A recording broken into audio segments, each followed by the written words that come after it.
start. Okay, let's begin a little bit. Last week, I mentioned to you that Mishenichnas Adar, you're supposed to increase your simcha.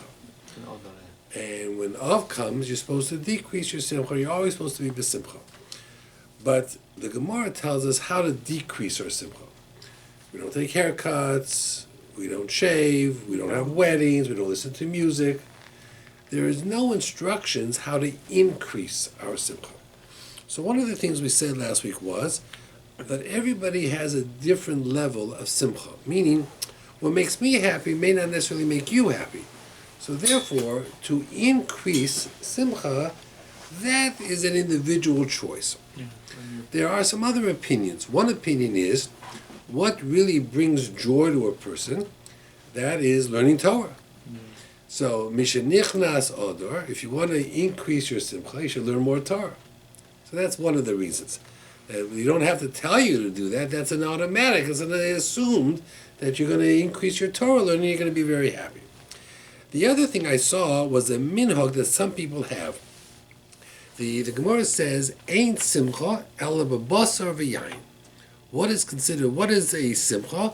When you sit at a meal and you have wine to drink and meat to eat. So I saw that some people during the month of Adar, at every meal, they have fleishiks, they have meat, and they have wine. Now, normally, non-Jewish people drink wine at every meal. That's very common. If you ever see, when they depict a non-Jewish meal, they're always serving wine, they're always drinking a glass of wine. Most Jewish people don't drink wine at a meal, except Friday night and Shabbat. They have Kiddush, they have wine. But normally, when you set a table during the week, on a Monday or a Tuesday, you don't bring out a bottle of wine. So I saw in some Hasidic books that during the month of Adar, they bring out wine. At the Su'udah, at their evening dinner meal, they have meat, not milchiks, and they have wine. Because ein simcha ela b'basar v'yayin. So I found that to be very, very interesting. There's an interesting story over here that someone brought to me. I've heard this story before. It's called the tablecloth. I'll share with you the story. It's called the tablecloth. There was a new rabbi in Brooklyn, a young rabbi. He was in a more or less a community that was dying out, and the shul was very run down. So he and his wife, with a few volunteers, began to clean up the shul a little bit, do some painting, and he was hoping that maybe he'll be able to open up the shul before Purim. That was the plan. At any rate, as luck would have it, things were moving along just fine, till about 2 or 3 weeks before Purim, there was a major snowstorm, and he couldn't get to the shul for a few days. The roof started to leak, and because the roof leaked, there was a wall that got damaged, and when the wall got damaged, a lot of the plaster fell off the wall. So when he finally got back into the shul, he had done so much work to put everything back on track, and there he sees this big area, which was all the plaster had fallen down. So he didn't know what to do. He's walking home, and there's one of these 99-cent stores that were having a sale. And he goes in, and he sees this enormous tablecloth. And it's a white tablecloth with a nice big Magen David on it. So he says, you know what? He measures the size. He says, that's perfect. I can hang it up on the wall, and it will cover the hole, the plaster.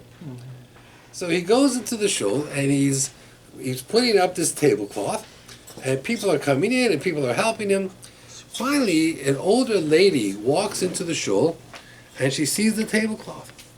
And she says to the rabbi, where did you get that tablecloth? So he says, well, I got this tablecloth at the store down the street. It was like for 99 cents. It was a 99-cent store.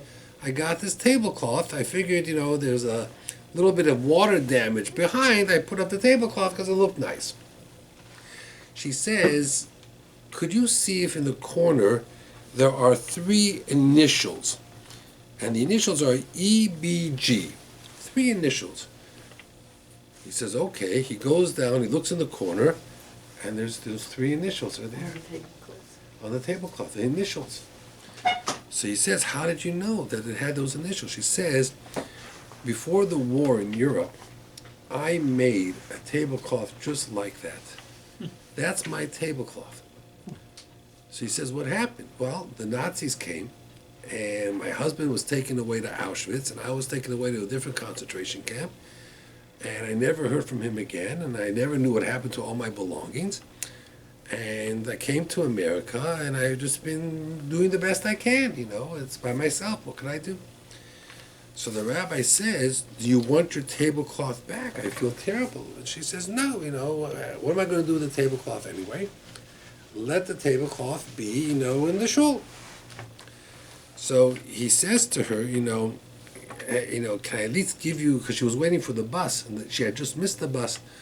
So he says, can I give you a ride home? She says, Rabbi, I live in Staten Island. You live in Brooklyn, Staten Island. That's a far trip across the Verrazano. So he says, no, the tablecloth is yours, and I'm going to keep it for the synagogue. I'll give you a ride home, and he gives her a ride home.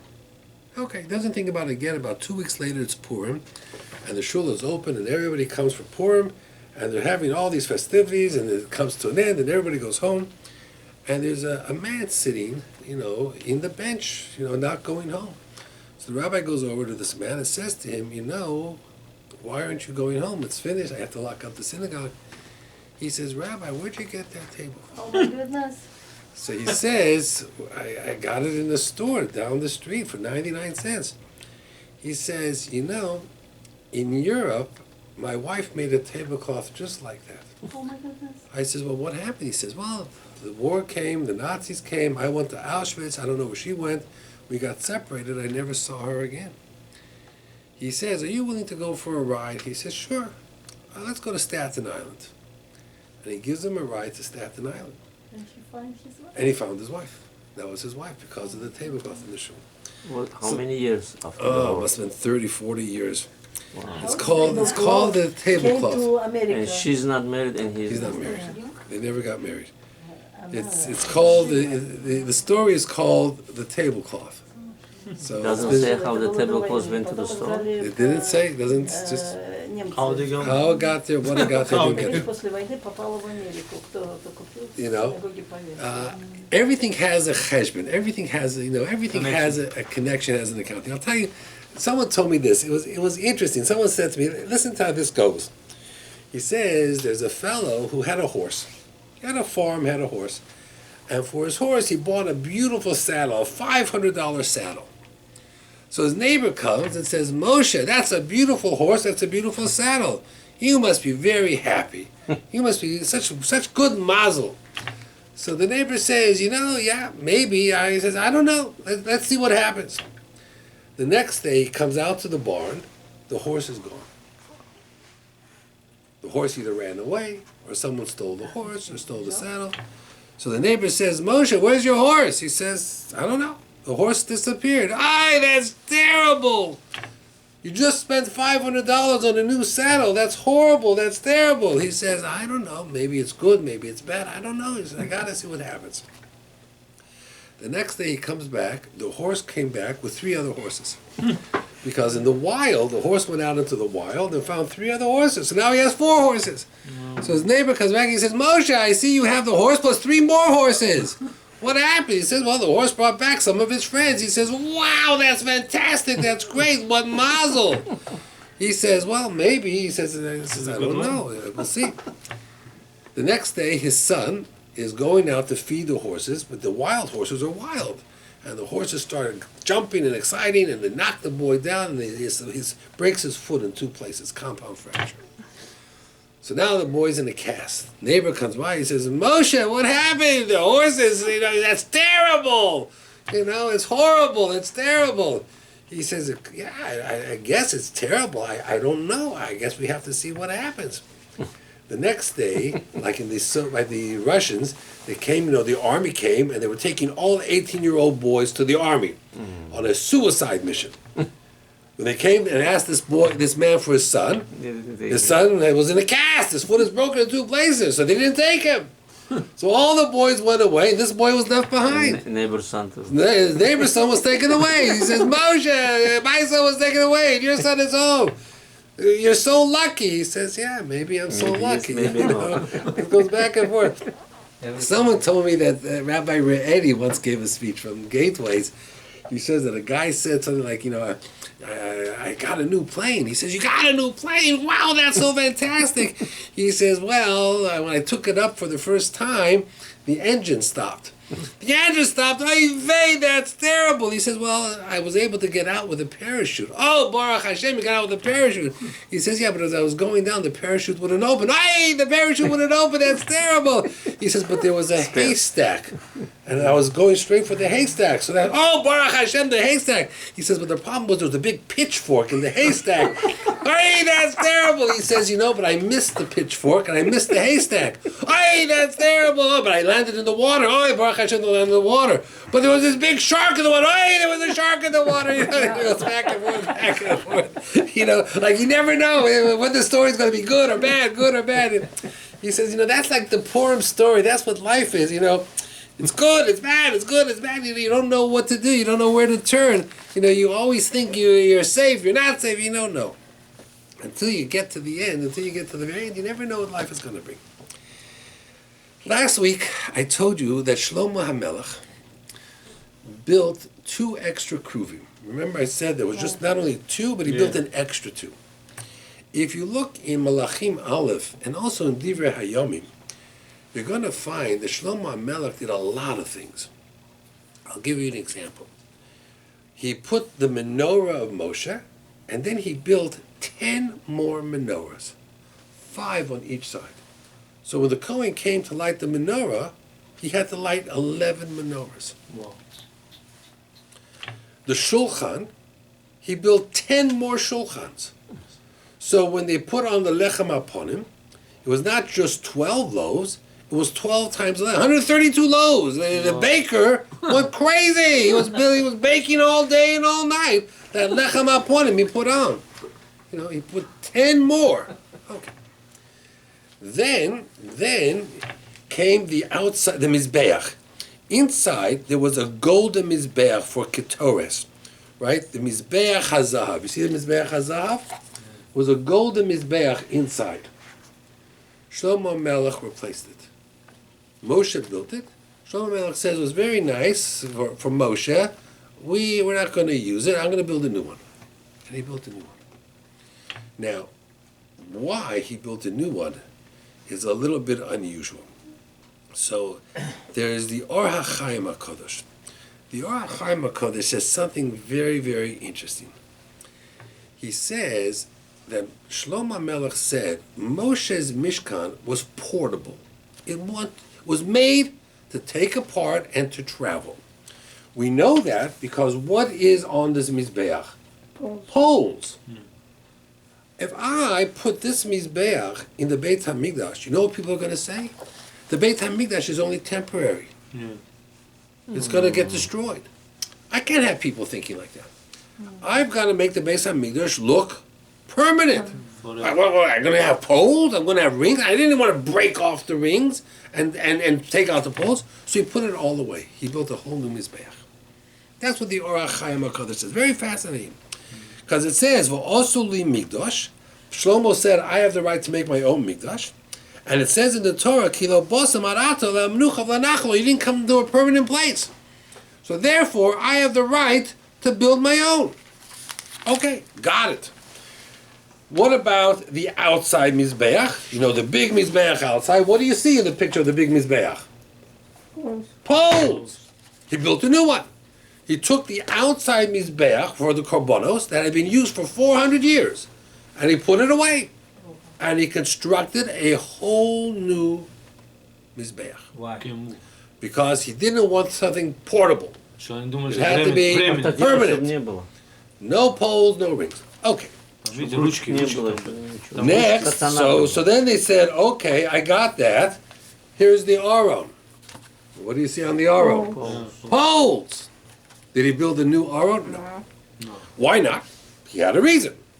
He says the poles belong in the Aron. Because there's a pasuk that says, "Batabas ha'Aron," the rings or the poles have to be in the rings of the Aron. Yiyu habadim lo yosiru mimenu. Never take it out. Because there was a message. People think that those who support Torah carry the Torah. But what really is the truth? The Torah carries them. You don't carry the Torah carries you. Yeah. That's the poles. You think the poles are meant to carry the Torah. No. If you hold on, the Aron lifted up by itself and you were walking on air. Yeah. The Aron carried you. So therefore there was a message here. Got it. Okay. Next problem is the Shulchan. What does the Shulchan have? Post. Poles. So he made 10 new Shulchans. Did he get rid of this Shulchan? The answer is no. So they ask why not. So they give a very interesting answer. Listen to this answer. They say because 3 times a year, when the people went up for Pesach, Sukkot, Shavuot, the Kohanim would carry the Shulchan out. And it would show the people, look at this Shulchan. This is what Moshe built. It's been around for hundreds of years. Look at the bread, the lechem hapanim. It's fresh. It's Thursday, but it's still fresh. The lechem hapanim represents parnasah. Just like Hashem can give parnasah to the Kohanim and protect the Kohanim, Hashem can protect and give parnasah to you. So since the Shulchan had to be carried out 3 times a year, what did you need to carry out the Shulchan? Poles! Therefore he left it. So the Aron he left, the menorah had no poles, the Shulchan he needed, but the 2 Mizbeachs he replaced. So, you have to know, Shlomo HaMelech did a lot of things. Last week we talked about some of the things he did that we weren't happy about, with his Bas Paro and the curtains and everything else. Did some interesting things. Yes? How do you make the menorahs? Well, he made the menorah. I don't know if he made it out of one solid piece of gold. That's how Moshe did it. Moshe couldn't do it. Hashem made it for him. But he made similar menorahs, maybe out of wood and covered it over. It really doesn't say how he made it, but he fashioned it very much like the other menorah. But it wasn't the same rules as the menorah of Moshe, so therefore it didn't have to be made out of one piece of gold. So similar. Okay? Similar. There's a saying, a feeling that, in Rome, the Arc of Triomphe shows a menorah. They say that wasn't the menorah of Moshe. That was one of Shlomo HaMelech's menorahs that they took the Romans. Because Moshe's menorah with Moshe's Shulchan was all hidden away by Yoshio. So it's interesting. It was hidden away. It was hiding. Now, the Lechem HaPonim, was special. The Lechem HaPonim, a small piece, was like a whole meal. That means if the Lechem HaPonim had a bracha to it, you ate a small piece, it was a whole meal. Which non-Kohen came to the Kohanim and says, I'm on a secret mission for the king, David HaMelech. And they gave him 2 things. They gave him the sword of Goliath, which belonged to David, because David killed Goliath, and they gave him Lechem HaPonim. Shaul HaMelech wasn't happy with that. He felt that was treason. Eventually the whole city got destroyed, except one child, Evyasar, who ran with the Urim V'Tumim and the breastplate, which is what David HaMelech had. David HaMelech knew what his enemy's plans were, because the Kohen, who at that time became the Kohen Gadol, was with him. And every time someone was about to attack, David HaMelech would ask him, which way are they coming? And the Urim V'Tumim told him everything. So, he had better than the NSA, he had better than spy satellites, he was able to figure out everything. Okay. Rabbi Yonasan Eibshitz, the famous Rabbi Yonasan Eibshitz, he says something interesting.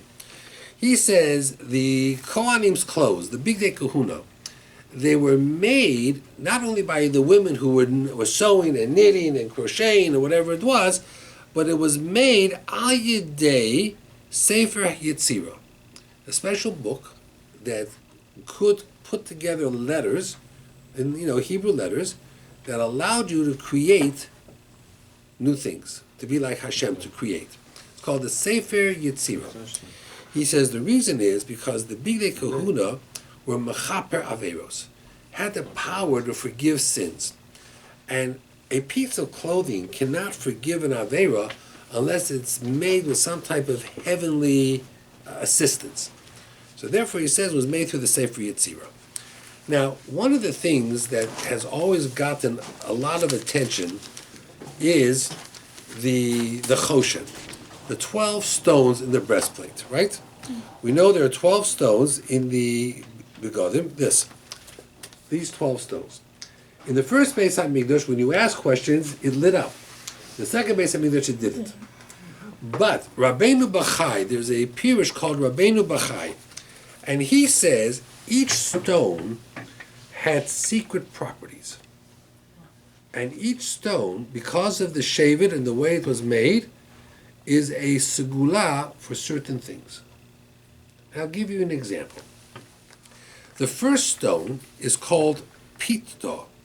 Pito in English is called the ruby. It was the stone of Reuven. Reuven was known about the dudaim, the flowers, special powers for pregnancy for women.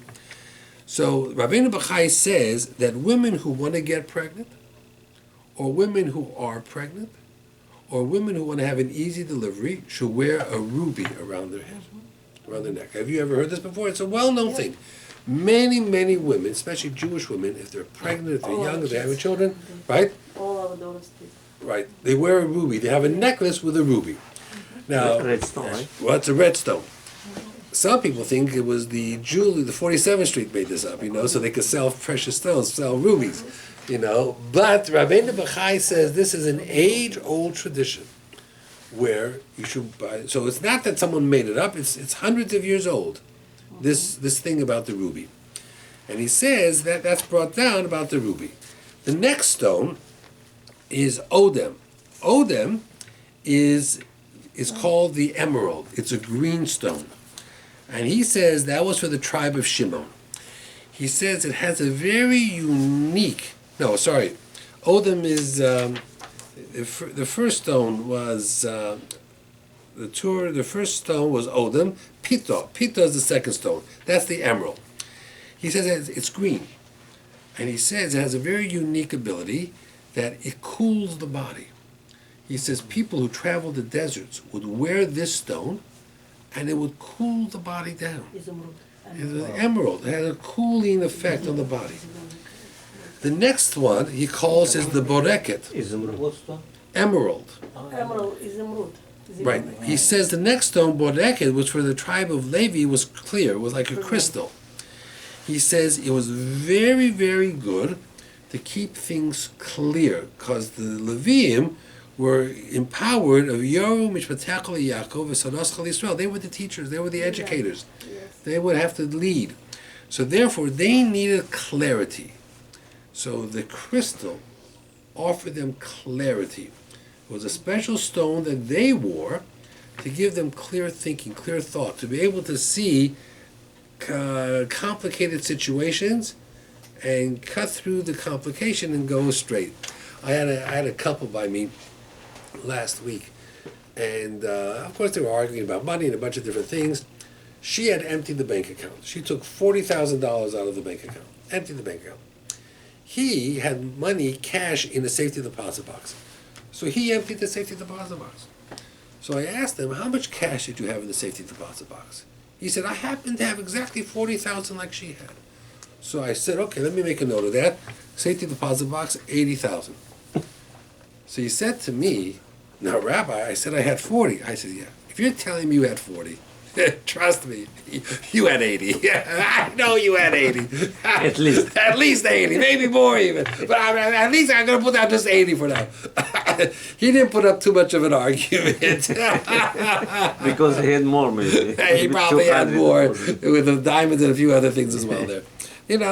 They're able to see through, the smoke and mirrors to get to clarity. It's what it is. That was the borekes, the crystal. The next one was called the nofech for Shevet Yehuda. Nofech, he says, is carbuncle. I'm not sure what kind of a stone it is, but he says it had a special protection for war. Yehuda were the warriors. They were the melech, the war. He says the soldiers would wear it around their neck to protect them in battle, that they should have certain extra protection, power and protection in battle. The next one, the sapphire, is the sapphire. That was Yisachar. And the sapphire, he says, Yisachar were supposed to be the really smart people who knew how to calculate the sun, moon, and stars and everything else. So he says the sapphire is to increase chokhmah, to increase wisdom. The next one, Yahalom, is the diamond. He says that was Zavulun. Many merchants would put on a diamond for success in business. Now they would wear a diamond in their ring or whatever it is. So he says the Zavulun people wore a diamond, and that's what made them successful in business. I guess money breeds money was very, very much. The next one is the topaz. It's called the leshem for Shevet Dan. Now this is fascinating. Listen to this. He doesn't say this, but I'm adding this in. The leshem, which is the topaz, it says here that if a person is sick, he should wear the topaz. It has healing powers. It could heal you. Okay? Now you can say that's interesting. Still not clear. Right. It's like a movement. Could be, I don't know. That's interesting. Now let me tell you something you don't know that Rabbeinu Bachai couldn't have written because this is recent. Recently, someone passed away who was one of the Gedolei Yisrael, Rebbe Yoshev. Yeah. Okay? How old was he? 100 something. He was close to 100. What you don't know was, when he was a young boy, when he was in a child, in his adolescence, in his teens, he was very, very sick. And he had a heart problem, and this problem, that problem, and he was very, very sick. They didn't think he would live. Okay? His grandfather wrote a Kabbalah Sefer, a very difficult Kabbalah Sefer. It's written in code. I mean, you almost need a decoder ring to understand it. You could read the words, but they don't mean anything. He named the Sefer the Leshem Shavo V'Achlama. And people called him the Leshem, right? The topaz. And his grandson, who was very, very sick, he wrote the Sefer. His grandson lived to be 100. Now, you can't get that stuff. You can't go to the store and buy it. You could only get it from him. Now, I have it. I have the Leshem. I have the volumes 1 and 2, plus I have a third volume he put out. I got him as a gift from him because I had interaction with him, and he felt that I was worthy of that gift for whatever the reason.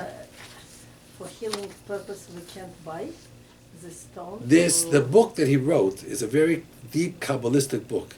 He named this book the Leshem Shavo V'Achlama. It's interesting that he called the book the Leshem, and people used to refer to his grandfather as the Leshem, and the grandson, who was very sick, lived to be 100. And Rabbeinu Bachai says that this stone has healing process. Now, he didn't wear a stone. He wrote a book, and he called the book the Leshem. Stone from him. Right, he called the Leshem. No, in your book. You have book right from him. Yeah, from him. Called the Leshem. And I can bring it in there. I can show it to you. It's called the Leshem Shavo V'Achlama. But people can't buy this stone anywhere. The Like, topaz you can buy. The book you can't buy. The No, book not book, but for healing purpose. he says, Rabbeinu Bachai says, that this topaz is a stone that if you wear it will help heal you. This is what he writes. He writes this Rabbeinu Bachai in his Sefer. So they don't sell this book? They don't sell the book. The stone you can buy, but the book is very unusual. It's very hard. It's not a book that any person can pick up and just read.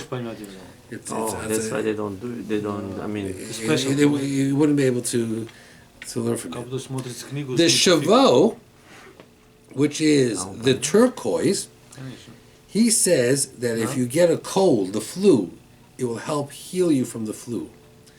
Achloma, which he calls the calf eye, I'm not sure what kind of stone it is. The shorish of the word achlama is chalom. He says it's a special stone that people who had bad dreams, nightmares, would wear to help them sleep through the night. What stone He is it? says it's called the achlama. He calls it, I'm using from the Miyam Loez, he translated it as the calf's eye. I don't know what kind of a stone it is. A calf's eye is usually a whitish stone with a black center. Maybe it's a type of a pearl. I don't know. But he says that it helps for people with anxieties, fears, people who are, have these difficulties sleeping at night. How would you say anxieties? Worry. What? Fairness. Right. Okay. So he says the achlama helps for that. That's as famous as a stone that helps for that. The next group of stones that he has was Tarshish. Tarshish, he says, was given to Shevet Osher. And he says it was very good for respiratory. For people with asthma would wear this and they would be healthy. I remember the first time we had as a family connection to Reb Shner Kotler from Lakewood. Reb Aaron Kotler's son was, they sent a boy from Lakewood Yeshiva to Denver because the boy was suffering from severe asthma. And there were special hospitals in Denver that helped for asthma patients because Denver was a mile high. So the air was supposed to be pure, better. The truth is today there's smog everywhere, there's pollution everywhere, and Denver used to have only 500,000 people, now it has 5 million people or 3 million people. So it's not the same as it was, but the air is very pure, it's a special type of air that you grew up. So that's how there were certain boys, religious people that used to come and stay by us because they had asthma and they needed the air to breathe. They needed to come to Denver. What stone is this? This is called the Tarshish. The Tarshish, he says, is a chrysolite. Not sure what kind of a stone that is. The next stone is the Shoham. It's the onyx. For Shevet Yosef, he says, you know what it's good for? People with eye injury. Because Yosef was protected from the eye, from jealousy, from the evil eye. So people who had problems with eyes would wear the onyx, and they would help their eyesight. Today, we're told when we're kids, eat carrots. Carrots help your eyesight.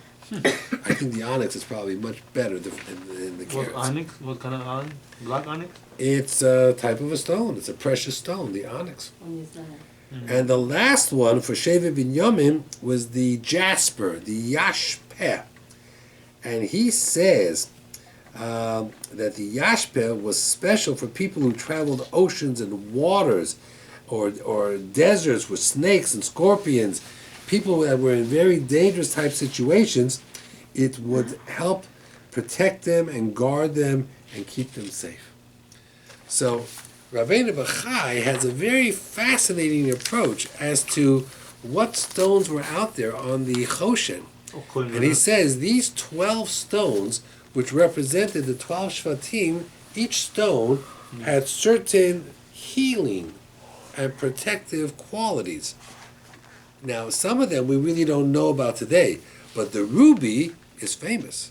Yeah. Women all over, when they're having a child, beg their husbands to buy them a ruby, and they put a necklace or a ring or something, and they always wear a ruby. No, I have a question.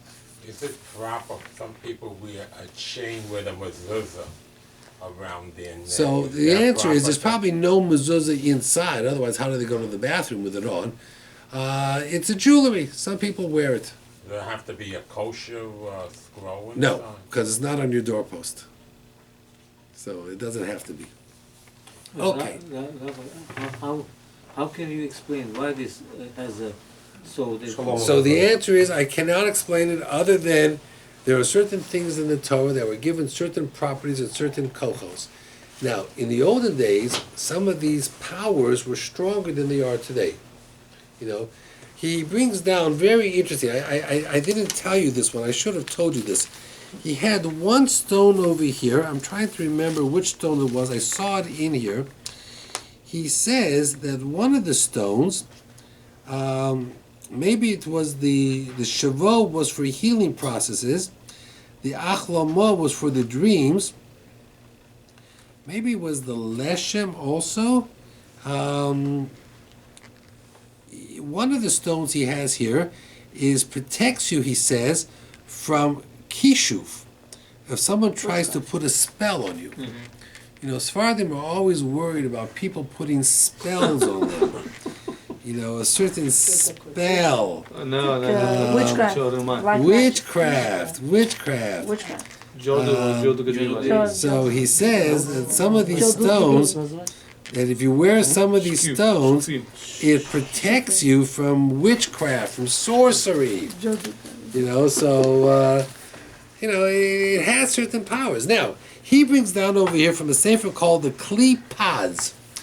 He says that stones from Israel, rocks from Eretz Yisrael, also have certain protective qualities. Any stones? And any stones. I was in Israel just recently, you know, in January. There was a lady who I know was there. She asked me, could I take something home from her in my suitcase? I said, sure, because she wanted me. I took a whole suitcase for her. So she gave me, weighed a ton. I said, what is it? She says, they're rocks, stones. I said, stones? Yeah, she was in a lot, and she was by the Yam HaMelech. Everywhere she went, she got this off. picked up a few rocks. So she had a shoebox full of stones. Oh, wow. Like You know, bones. I figured they were bricks. You know, me, what am I going to do with these stones? So nice. They weighed a ton. But she brought it home because she believed, like this Sefer says, that the stones of Eretz Yisrael have special quality. Now, my grandchildren, they also wanted me to bring back. They asked me, one of my grandchildren asked me to bring them back a stone from the Kotel Hamaravi. So I said to them, well, I said, we can't dig really don't take stones from the Kotel. And I'm not going to go to the Kotel with a chisel and a hammer and start chiseling. They'll arrest me, you know. I'll be in some Israeli jail. So I said, I'll do the best I can. So I went to one of the construction sites. And in Israel, you know, the brickwork, so-called, is called Even Yerushalayim, Jerusalem stone. It's a very white stone. So they had these pieces. I asked if I could have a piece. So they gave me a small section like this of white stone. And I broke it in half, and I put it on a frame. I framed it on a piece of wood, and I wrote, Yerushalayim habenuya, Yerushalayim to build, ki ir shechubra l'yachto, it's connected to Shamayim's Yerushalayim. And I gave it to both my grandsons. I had two grandsons who wanted it, so I took it, I broke it in half, and I framed it. And I put it together very nicely, and I put a pasuk, I wrote a whole pasuk for them, and now they have it on their mantle in their houses. It looks very nice. But that wasn't rocks. I didn't pick up rocks. This lady brought back rocks from all over Israel. From all over, yes. Point is, when I had 20 years before, maybe more, I work in the cemetery. The people bring the stone and send from Israel, and when the people die, I put them in the Correct. ice and That's put brought it- down. That's brought down. My father had a different thing. My father wanted dirt from Kever Rochel. My father passed away. He had in a drawer by him packages. I must have at home 15 packages of dirt that says on it from Kever Rochel. Now this is at least 50 years old. So this is before today's modern-looking Kever Rochel. Kever Rochel today is very different than what it was. This is the real dirt that they packaged from Kever Rochel. My father brought back, you know, he wanted dirt from Israel. He wanted dirt from Kever Rochel. So, Dirt or sand, like sand. what? It's like sand. It's like sand from Kever Rochel. He wanted that special sand from In Kever the Rochel. funeral home, they still put sand. They do. They put some Sand earth near from the Eretz ice. Israel. Correct. Again, why, what, where, I don't know. It says that the Kohen Gadol wore a coat, a me'il, that had bells on the bottom, pomegranates and bells. There's a debate how many bells he had. Some say he had 36, some 72. 72 is like the Sanhedrin. The Sanhedrin was really 72. It's really 71. They have an alternate. 36 is half the Sanhedrin. So that's what he says. Akavia ben Mahalo says there was 72. What was the purpose? Jewish. When you walked in, the bells would make noise. So it was a way to announce yourself. He brings down something very interesting. He says that in the Beis Hamikdash, the angels hung out. The Malachim used to like, chilling in the Beis Hamikdash. That's how he describes it. And he says, Malachim don't like to hear bells. So when the Kohen Gadol would walk and the bells would ring, the Malachim would get scared and they would leave the Beit HaMikdash. So he says that the Kohen Gadol wore bells, Kidei, in order, he brings it down from the Rishonim, Shelo yipga'u bo malachei Elokim, that the angels, you shouldn't walk in on the angels suddenly, and the angels should say, shoot out a flame of fire. You got to be careful. These angels are not to be played with. So the bells, so-called, scared away the angels. Why? Very interesting. Why? Now, why? Because they don't like bells. I don't know what it is. It's the bells that bother them. So if you think the Satan is coming near, maybe ring a bell or something. Get rid of the Satan. Now, it gets even more fascinating than that, but I'll give you an example. Parshas Tetzaveh does not have Moshe Rabbeinu's name in it. Yeah. Now I'm going to talk about this next year. This is not for this year. I'm going to tell you just this. I already wrote it up for next year. Some of the reasons is that his yortzeit, Moshe Rabbeinu's yortzeit, always falls out right now. So when a person dies, you appreciate their loss. So Tetzaveh, his name is now mentioned, you appreciate the loss of Moshe Rabbeinu. The other thing is that next week, by the Chet HaEgel, Moshe says, forgive the Jewish people, if not, erase me from your book. So even though Hashem forgave the Jewish people, but when you say something, you got to be careful with your words. Yes. You know, a tzaddik says something, he works it out. Sifra Cho, some people say, is a combination of two words. Sefer Chov, the 20th book, the 20th parsha is Tetzaveh. But what's fascinating is something different. A lot of people don't know this. I'm going to tell you something people don't know, but it's in the Torah. Hashem forgave the Jewish people, right? Yes. But Hashem said, after he forgave the Jewish people, who am I going to send to go with you to Israel to conquer Israel? Well, who is he going to send? No. Sure. No. Angel. His Malach. Malach. Hashem said, let's say, God forbid, you did something to hurt me. It would never happen because you my friend. I'm not worried about that. No, okay, anyway. And then you come to me and you say, please forgive me. I say, okay, I forgive you. Then you say, can we go out for dinner? I might say to you, I forgave you, but I'm not going out for dinner with you. You know, you're a nice guy, I forgive you, but I just don't want to hang out with you anymore. Hashem said to the Jewish people, I forgive you, but I don't want to hang out with you. I don't want to be with you. Because if I'm with you, you know, you make another mistake, who knows what's going to happen, I'm going to send my malach. And destroy you. Not destroy you. My malach will take you to Israel and he'll conquer Israel for you and everything else. What was the name of this malach? Just, what? No. The name of the malach is the malach of the Jewish people, the malach Yisrael. Who's the malach Yisrael? Michael. Michael, Gabriel, Michael. Right, so the malach that he sent was Michael. Yeah. What did Moshe say to Hashem? Moshe says, no way. I don't want Michael. Why? Either you, Hashem, lead us, or we're not budging. That's what it says. Next week, you got to read next week's parsha. Next week in Kisiso, Hashem says, I'm going to send my malach.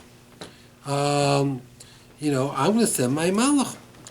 And Moshe says, no, I'm not going to happen. It says, Hashem says to Moshe, V'shalachti lefonecha malach, I will send my angel. And he'll chase away everybody.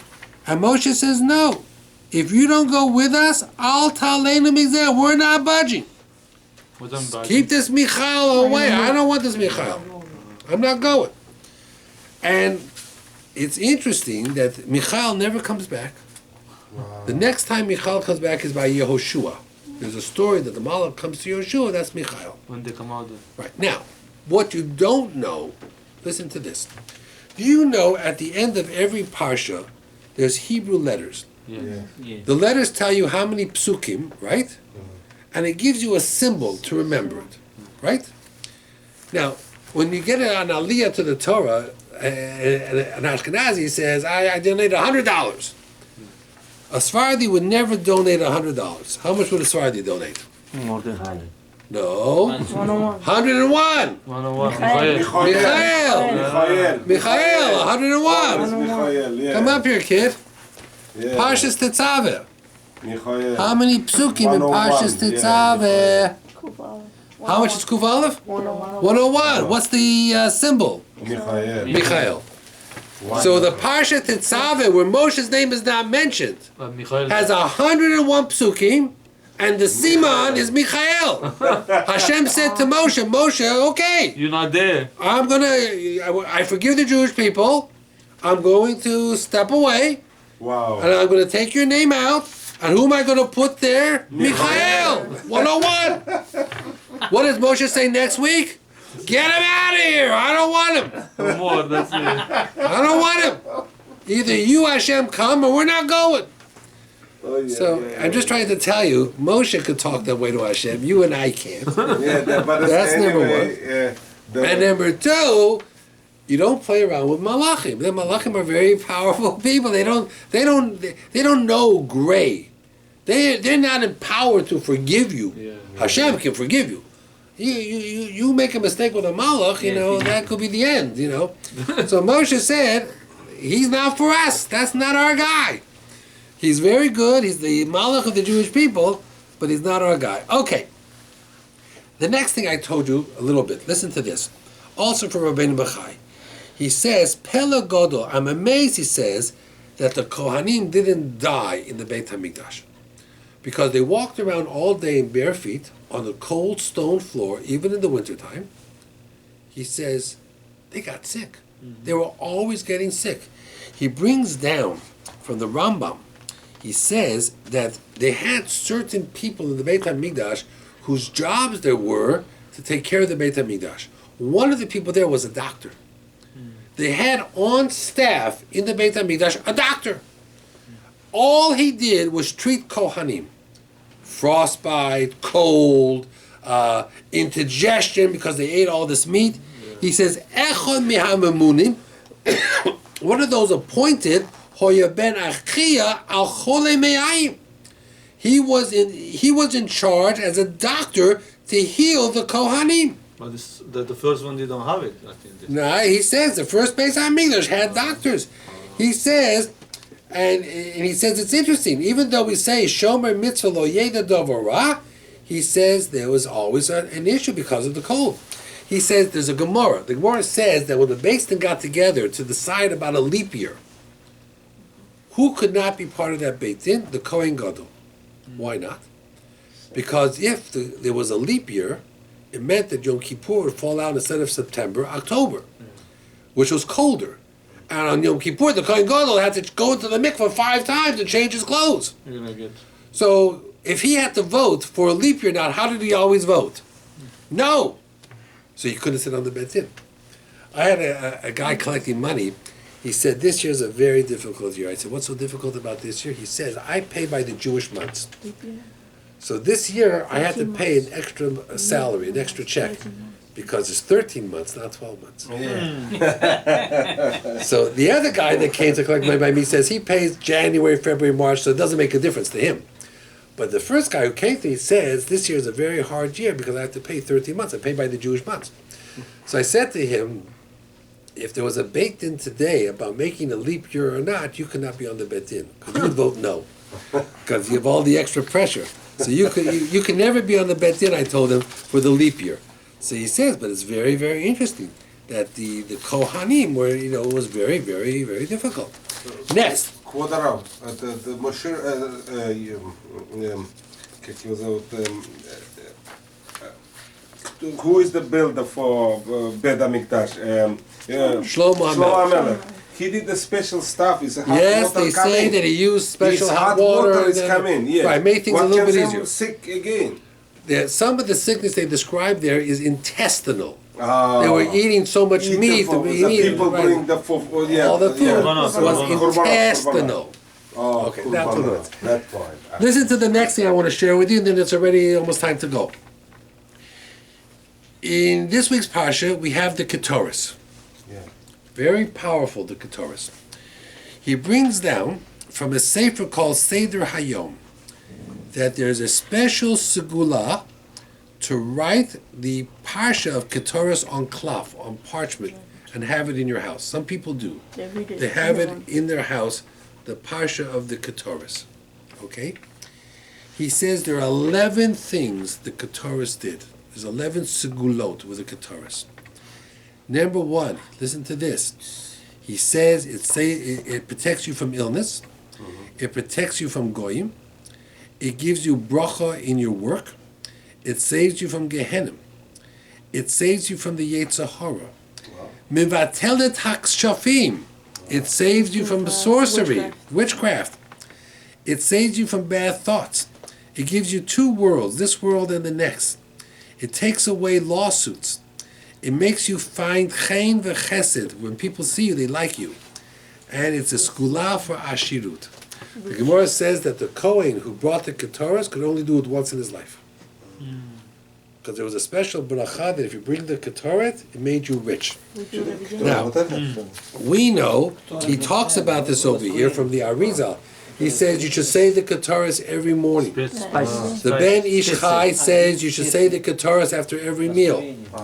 The Arizal says you should say the Ketoris, the whole parsha of Ketoris after Chatzot. The Ramah says be very careful, don't leave out a word, because if you leave out one word, you're chayav misa. The Magen Avram says it's only words, it's not as if you're bringing the Ketoris, so you're not chayav misa. So they have a debate back and forth. Some people say you can't say the Ketoris at night. Now, one of the things that is like the Ketoris is to be a sandak. To be a sandak is like bringing Ketoris. So therefore, if you're the sandak one time for a family, you're not supposed to be a second time. And a sandak is supposed to make you rich. So he says, the Vilna Gaon says, we see many people who are a sandak at a bris and they don't become rich. So he says, well, you never know why they don't become rich. Could be they are Averos, or maybe Hashem doesn't want them to be rich, but otherwise they would become rich. And he says even rich people should be a sandak, so they shouldn't lose their money. People who have money, they can lose their money. If somebody sandak, you have to be rich. He says one of the brachot that you get is being a sandak is like bringing ketaras. Wow. Bringing ketaras was a bracha, you'd be rich. Now, you and I may have a different definition of being rich. Someone who has children and has nachas feels he's very rich. Yeah. Someone like Avram Avinu, when they left Mitzrayim, said to Hashem, no, I want to see real cash. I want to see money. I want to see the Jewish people going out of Mitzrayim. The labor, the whip was real. I want the cash to be real. And Hashem said, I'm going to have to do that. Read, you said we cannot read at night, so it's like... So the Arizal says you should read it after Chatzot at night, after midnight. But other people said... In what book? In Siddur? In the Siddur. The Ketoris was not really brought at night. Right. The Ketoris was brought during the morning. So it's a certain school. Now Ashkenazim don't read the Ketoris. Pitam HaKetoris, we only read it on Shabbos. We don't read it during the week. Except we read it in the morning for Korbanot. But what he's saying is that the Ketoret has very, very special powers. They used to sell, you could buy all the different Ketoret spices in little jars. You have that. It's supposed to be a big thing. Either to have the little Ketoret jars or have the whole section of the Ketoret written on parchment. These are some very interesting things. These are very big segulot that you're supposed to have. Maybe different stuff.